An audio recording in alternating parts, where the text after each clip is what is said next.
বর্দোয়ালে ৮ নম্বর মণ্ডলে বিজেপি সভাপতি শ্যামল দেব ও নাগেরজলার ভারতীয় মজদুর সংঘ এর নেতৃত্বের মধ্যে চলা বিবাদে ফের প্রকাশ্যে এলো। একে অপরের বিরুদ্ধে পাল্টাপাল্টি অভিযোগ উত্তপ্ত হয়ে উঠেছে স্থানীয় রাজনৈতিক ও শ্রমিক মহল। মণ্ডল সভাপতি শ্যামল দেবের অভিযোগ, বিএমএস নেতা রাজীব বণিক ও বাবুল ঘোষ মোটা অঙ্কের বিনিময়ে কাঠালতলী এলাকার এক অটোরিকশাকে নাগেরজলা রোডে চলাচলের অনুমতি পাইয়ে দিয়েছেন। তিনি জানান, এই অভিযোগ তার কাছে শ্রমিক মহল থেকে এসেছে এবং তিনি বিষয়টি আলোচনার মাধ্যমে সমাধানের চেষ্টা করলেও সংশ্লিষ্ট দুই বিএমএস নেতা তা এড়িয়ে গেছেন। শ্যামল দেব আরও অভিযোগ করেন, এই দুই নেতা বিএমএস এর নাম ব্যবহার করে বেআইনি আয়ের ব্যবসা করছেন, এমনকি নানা অস্পষ্ট অভিযোগ তুলে বিভ্রান্তি ছড়াচ্ছেন। বাবুল ঘোষ নিজেই নিজের রাজনৈতিক পরিচয় নিয়ে দ্বিধায় থাকেন। গুলিকাণ্ডতে আপনারা সংবাদ জগতে দীর্ঘদিন ধরে রয়েছেন, আপনারা জানতে পারবেন কোথায় কবে গুলি হয়েছিল। গুলি যদি হয়ে থাকে তাহলে নিশ্চয়ই পত্রিকাতে বেরিয়েছিল, তার কোনো কাটিং থাকবে।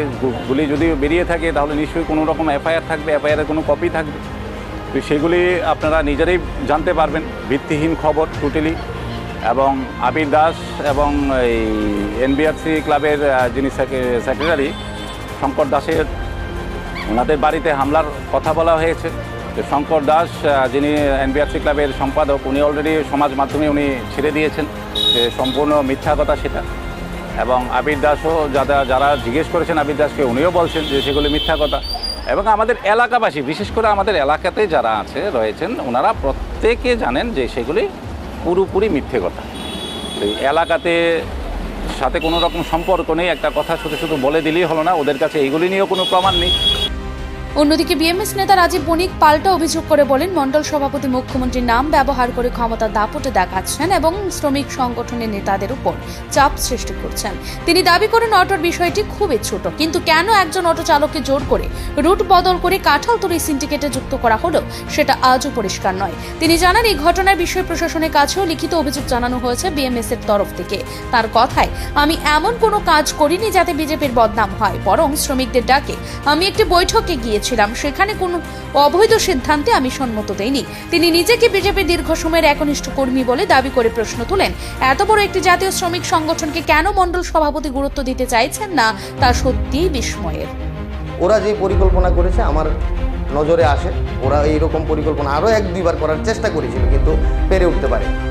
ওই দিন দেখতে পারি যে কিছু যুবক বা কিছু শ্রমিক যারা দায়িত্বে নেই, তারা ভারতীয় মজদুর সংঘের কোনো দায়িত্বে নেই, এমন কিছু শ্রমিক আছে বর্দোয়ালির আন্ডারেই আছে, ওদেরকে দিয়ে আমরা একটা ডেপুটেশন থেকে এসেছিলাম। আমি তখন বাড়িতে যাওয়ার পথে শুধু বেরিয়েছি। ইন দি মিন টাইম ওই শ্রমিকগুলো ভারতীয় মজদুর সংঘে যে কার্যালয় আছে, কার্যালয় ভাঙচুর, আমার উপর আক্রমণ, এগুলো করেছে। তার পরিপ্রেক্ষিতে আমি যখন চিঠি দিয়েছি আমার আধিকারিকদের, তখন তার জবাবে এই সমস্ত যারা কর্মকাণ্ডে জড়িত ছিল, ভাঙচুর এবং আমার উপর আক্রমণ, অ্যাকচুয়ালি তারা ভারতীয় মজদুর সংঘের কোনো দায়িত্বে নেই। ওই লোকগুলোকে কাজে লাগিয়ে এই কার্যালয়ে ভাঙচুর, এটা নেপথ্যে এই মণ্ডলের দায়িত্বে যারা আছেন তাদের মধ্যে 1-2 জন করেছেন। আমি পরবর্তী সময়ে যারা আরও দীর্ঘ দিন রাজনীতি করার অভিজ্ঞতা যাদের আছে, অভিভাবক, তাদেরকেও আমরা জানিয়েছি বিষয়টা। আর মূলত বিষয় অটোটাকে নিয়ে একটা অহংকার, অভিমান।